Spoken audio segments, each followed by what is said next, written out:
وقت الدعاء في يوم عرفة من وقت الفجر إلى المغرب، واجتهد خاصة من ظهر يوم عرفة إلى مغرب يوم عرفة. طيب كيف أدعي وكيف أبدأ وش أقول؟ راح أعطيك طرق احرص عليها فهي سبب لاستجابة دعواتك.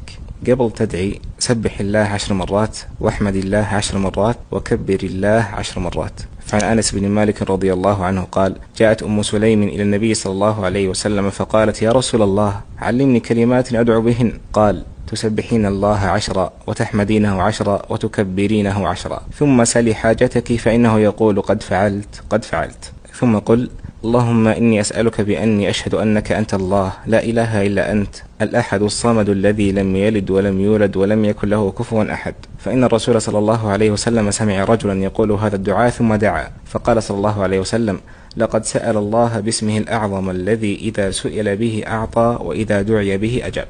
وبعدين ادع بأي شيء أنت به وأي شيء أنت تتمناه، وحاول بعد ما تخلص كل مسألة تقول يا حي يا قيوم.